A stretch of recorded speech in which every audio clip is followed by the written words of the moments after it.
జై శ్రీరామ్. నమస్కారం అండి. 2025 సంవత్సరంలో ద్వాదశ రాశి వాళ్ళకి ఎలాంటి ఫలితాలు రాబోతున్నాయి అని తెలుసుకుందాం. దానికన్నా ముందు ఎప్పటిలాగే ఒక 2 నిమిషాల పాటు మీకు కొద్దిగా వివరణ ఇవ్వడం జరుగుతున్నది. దీన్ని సోది అని మాత్రం అనుకోకండి. మీరు అర్థం చేసుకోవాలి అనే ఒక ఉద్దేశంతోనే ఇది చెప్పడం జరుగుతున్నది.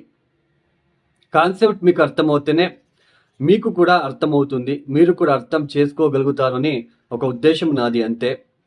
ఇక్కడ చూడండి, ముఖ్యంగా మనకి ఈ సంవత్సర ఫలితాలు అనేవి దీర్ఘకాలిక గ్రహ సంచారం ఏదైతే ఉన్నదో, అంటే గురు, శని, రాహు, కేతుల ఒక సంచారాన్ని బట్టి మనము సంవత్సర ఫలితాలు అనేది మనము చెప్పుకుంటున్నాం. ఈ మాస ఫలితాలు వచ్చేసి, అంటే మంత్లీ ఒకసారి ఫలితాలు వచ్చేసి, ఈ మిగతా గ్రహాలు ఏదైతే ఉందో నెలకి ఒకసారి మారే గ్రహాలు. తర్వాత చంద్రుడు 2.5 రోజులకు ఒకసారి మారుతాడు.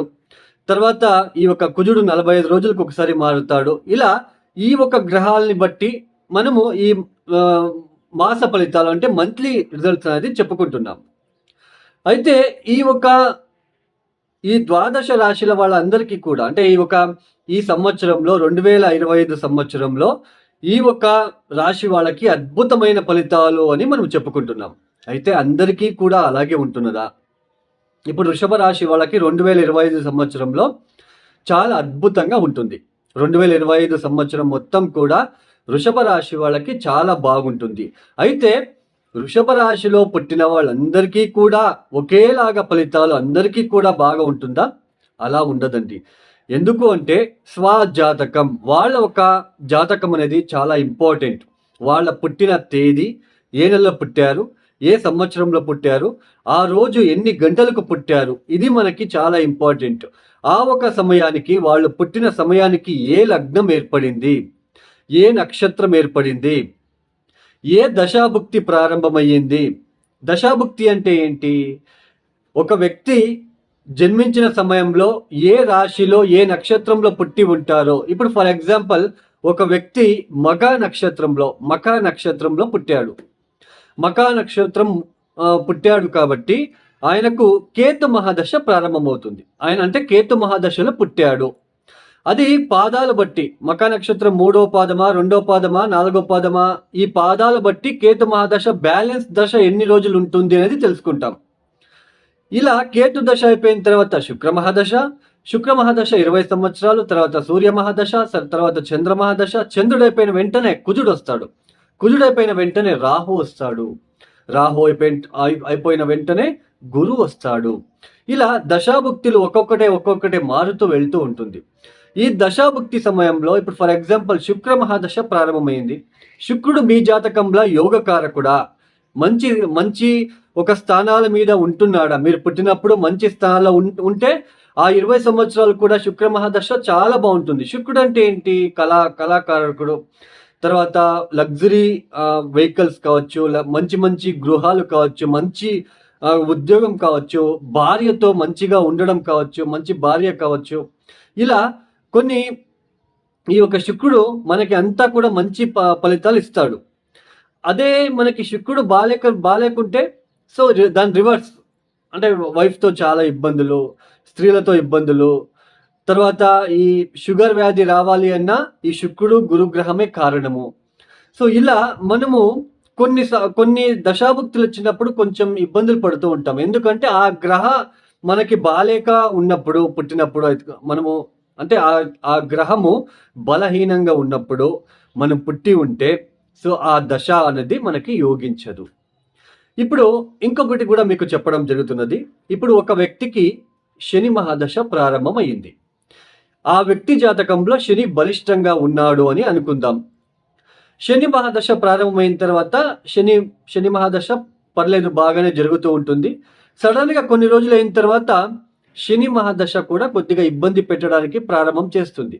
ఎందుకు అని మనం ఎట్లా చెక్ చేసుకోవాలి అంటే, గోచారంలో శని ఎక్కడ ఉన్నాడు, ఆ శని ఆ స్థానానికి ఎన్ని అష్టకవర్గ బిందువులు ఇచ్చాడు అని మనం తెలుసుకుంటే అప్పుడు మనకి ఈజీగా అర్థమైపోతుంది.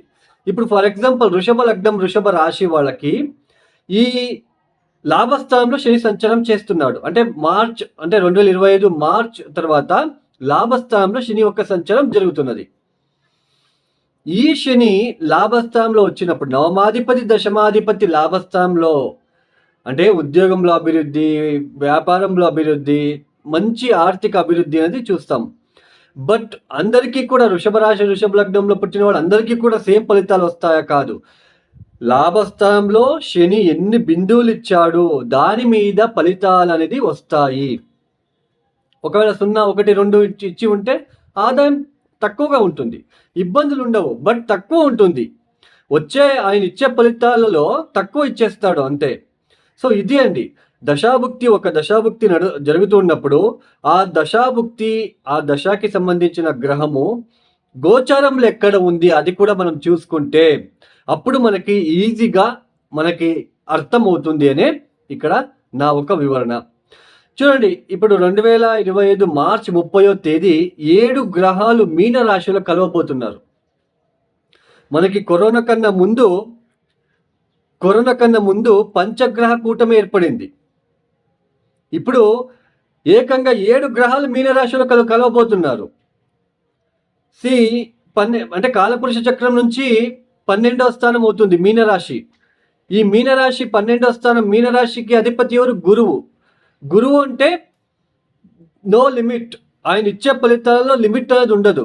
అది ఆధ్యాత్మిక పరంగా కావచ్చు, డబ్బు విషయంలో కావచ్చు.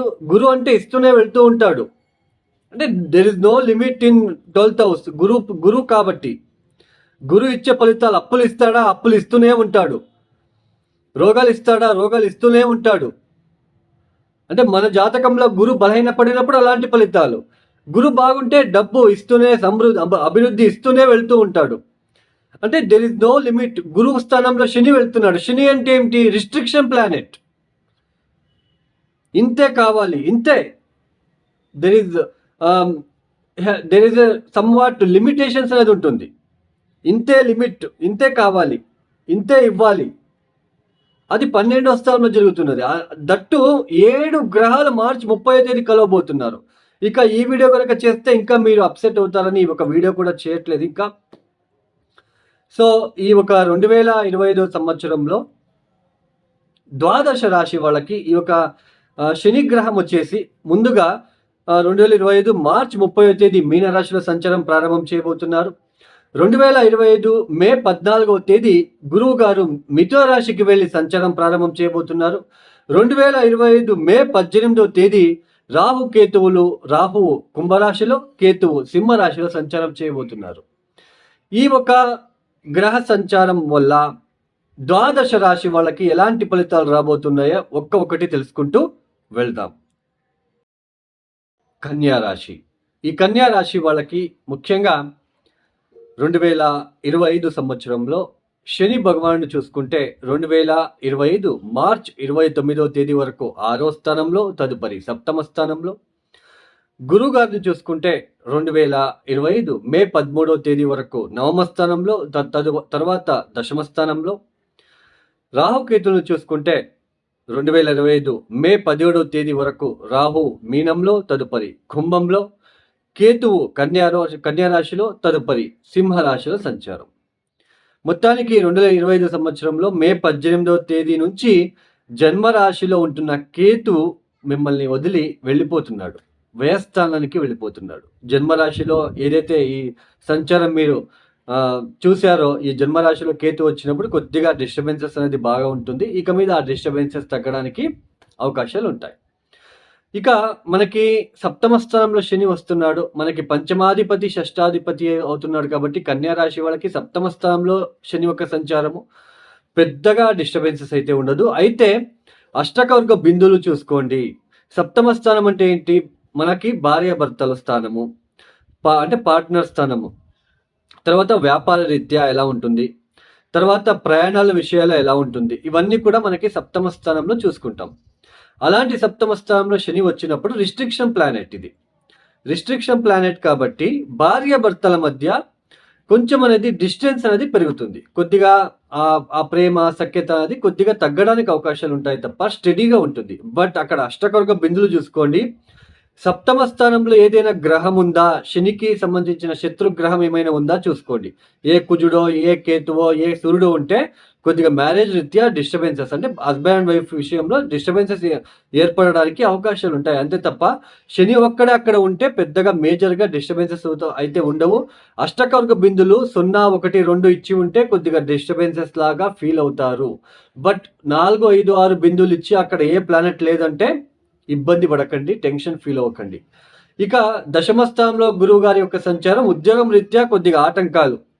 ఉద్యోగం విషయంలో కొద్దిగా ఉద్యోగంలో మారుదాము, చేంజ్ చేసుకుందాము, ఇలాంటి థాట్స్ వస్తాయి. లేదా ఉద్యోగం వదిలేసి వేరే ప్రయత్నాలు చేసే వాళ్ళకి ఇది కొద్దిగా పెద్దగా ఉద్యోగం రాకపోయినా ఏదో ఒక ఉద్యోగం వచ్చే అవకాశాలు ఉంటాయి. పెద్దగా అభివృద్ధిదాయకంగా ఉండే ఉద్యోగం అయితే దొరకడానికి ఛాన్సెస్ తక్కువగా ఉంటుంది. అంటే ఆర్థిక విషయంలో, అంటే ఇక్కడ ఎలా అంటే పెద్దగా ఇన్కమ్ రిలేటెడ్, మీ శాలరీ రిలేటెడ్ కొద్దిగా తక్కువ శాలరీ వచ్చే ఒక ఉద్యోగం మీకు వచ్చే సూచనలు ఉంటాయి. అంటే ఉద్యోగం విషయంలో కొద్దిగా బర్డన్ లాగా ఫీల్ అవుతారు, కొద్దిగా టెన్షన్ లాగా ఉంటుంది ఉద్యోగం విషయంలో. తర్వాత చతుర్థ స్థానాన్ని చూస్తున్నాడు, చతుర్థాధిపతి అయ్యి చతుర్థాన్ని చూస్తున్నాడు కాబట్టి ఇప్పుడు ఈ యొక్క చతుర్థానికి అంటే గృహానికి సంబంధించిన మార్పులు చేసుకోవడానికి ఇది మంచి సమయము. ఇల్లు కట్టుకోవాలి, ఇల్లు కొనుగోలు చేసుకోవాలి, ఇంట్లో ఏదైనా మార్పిడి చేసుకోవాలి, ఈ దేవుడికి అంటే ఈ దేవుడి మందిరం ఇక్కడ ఉంది, ఇక్కడ పెట్టుకోవాలి, సెల్ఫ్లు చేపించుకోవాలి, ఇంకా ఎక్స్ట్రా ఫిట్టింగ్ ఏమన్నా మీరు ఇంటికి సంబంధించినది టాయిలెట్ రూమ్ కట్టుకోవాలి, ఇలాంటి థాట్స్ ఉన్న వాళ్ళకి ఇది కలిసి వస్తుంది. ఈ ఒక సమయంలో మీరు అన్నీ చేసుకునే ప్రయత్నాలు చేసుకుంటారు. సో మొత్తానికి చెప్పాలి అంటే ఈ కన్యా రాశి వాళ్ళకి మిశ్ర ఫలితాలు ఉంటాయి తప్ప పెద్దగా మేజర్గా డిస్టర్బెన్సెస్ ఉండదు. బట్ అష్టకర్గ బిందులు చూసుకోండి, తర్వాత మీ దశాభుక్తి చూసుకోండి. సప్తమ స్థానంలో శని వస్తున్నాడు, సో ఇబ్బంది పడకండి, భయపడకండి. అక్కడ గనక మీకు ఏ గ్రహం లేదా ఉందా చూసుకోండి. అష్టకర్గ బిందులు తక్కువ ఇచ్చింటే డిస్టర్బెన్సెస్ కొద్దిగా ఉంటుంది. బట్ అష్టకర్గ బిందులు ఎక్కువ ఇచ్చి ఉంటే 100% మీకు డిస్టర్బెన్స్ అనేది ఉండదు. ఇది మాత్రం బాగా గుర్తుపెట్టుకోండి.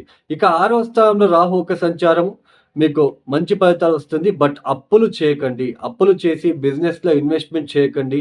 బిజినెస్ ఎక్స్పాన్షన్ చేయాలి, అప్పులు చేయాలి, ఇవన్నీ కూడా మానేయండి దయచేసి. బాగా గుర్తుపెట్టుకోండి, అప్పులు చేసి బిజినెస్ మాత్రం ఈ సంవత్సరంలో మీకు కలిసి రాదు. బాగా గుర్తుపెట్టుకోండి అప్పులు చేయడము ఈ యొక్క విషయంలో. తర్వాత అప్పులు ఇప్పించడము, మధ్యవర్తులు షూరిటీకి సంతకాలు వేయడం విషయంలో కొద్దిగా మీరు జాగ్రత్తగా ఉండే ప్రయత్నాలు చేసుకోండి. మొత్తానికి ఈ యొక్క కన్యా రాశి వాళ్ళకి ఉద్యోగరీత్యా కొద్దిగా బర్డన్ లాగా ఫీల్ అవుతారు, కొద్దిగా ప్రెజర్ అది ఉంటుంది. అంటే ఎక్కువ పని చేస్తున్నాను, ఈ శాలరీస్ తక్కువ వస్తున్నాయి, ఇలాంటివి ఉంటాయి. అయితే కుటుంబంలో కొన్ని ఫంక్షన్స్ చేసుకోవడానికి, వేడుకలు లాంటివి జరుపుకోవడానికి ఇవన్నీ కూడా మీకు కలిసి వస్తాయి. ద్వితీయాన్ని చూస్తుంటాడు, పంచమ దృష్టితో ద్వితీయాన్ని చూస్తున్నాడు. తర్వాత మీ యొక్క నవమ దృష్టితో ఇక్కడ ఏంటి అంటే ఇక్కడ 6వ స్థానాన్ని చూస్తున్నాడు. తర్వాత సప్తమ దృష్టితో చతుర్థాన్ని చూస్తున్నాడు. కాబట్టి ఈ చతుర్థ ద్వితీయ స్థానానికి సంబంధించిన కుటుంబ తర్వాత ఈ ఇంటికి సంబంధించిన విషయంలో మార్పులు చేర్పులు చేసుకోవడానికి బాగుంటుంది. బట్ ఆరోగ్యరీత్యా 6వ స్థానంలో రాహు ఉంటున్నాడు. ఆ 6వ స్థానం మీద గురువు ఒక దృష్టి కూడా ఉంటున్నది. కాబట్టి ఆరోగ్యరీత్యా చాలా జాగ్రత్తగా ఉండండి. Stomach related, gastric related, back bones related pains లాంటివి రావడానికి ఇక్కడ ఛాన్సెస్ అయితే ఉంటుంది అనే తెలుసుకోవచ్చు. మొత్తానికి కన్యా రాశి వాళ్ళకి ఇలాంటి సిచ్యుయేషన్ ఏర్పడబోతున్నది. కొద్దిగా దశాభుక్తి అష్టకర్గ బిందులు చూసుకొని మీరు ముందుకు సాగితే మంచిది. ఈ ఒక కన్యా రాశి వాళ్ళు తప్పనిసరిగా వీళ్ళు కూడా ఈ కాలభైరవేశ్వర అష్టకాన్ని చదువుకోవడము, నెలకి 2 సార్లు త్రయోదశి వస్తుంది, శని త్రయోదశి. ఆ రోజు శివుడికో లేదా కాలభైరవేశ్వరుడికో ప్యూర్ నువ్వుల నూనెతో అభిషేకాలు చేయించుకోండి. 9 గురువారాలు శనగలని నానబెట్టేసి బెల్లంతో కలిపి ఎద్దులకి తినిపించే ప్రయత్నం చేయండి. రోడ్ సైడు ఎద్దులు ఉంటాయి, సో తర్వాత ఆవులు ఉంటాయి, వాటికి తినిపించే ప్రయత్నాలు చేసుకోండి. ఎద్దులకి తినిపిస్తే చాలా ప్లస్ పాయింట్. ఎందుకంటే గురువు పురుష గ్రహం కాబట్టి మనకి ఎద్దులకి తినిపిస్తేనే ఒక ఫలితాలు దక్కుతాయి. తర్వాత అమ్మవారికి తప్పనిసరిగా కాళికా అమ్మవారికి ఎరుపు రంగుల పువ్వులని ఇస్తూ ఉండండి. ప్రతిరోజు ఇచ్చినా మంచిదే. ఈ ఒక పరిహారాలు చేసుకొని బాగుంటుందని కోరుకుంటూ ఈ ఒక వీడియో మీకు నచ్చితే లైక్ చేయండి, షేర్ చేయండి, సబ్స్క్రైబ్ చేసుకోండి. సర్వే జనం సుఖినో భవంతు. జై శ్రీరామ్.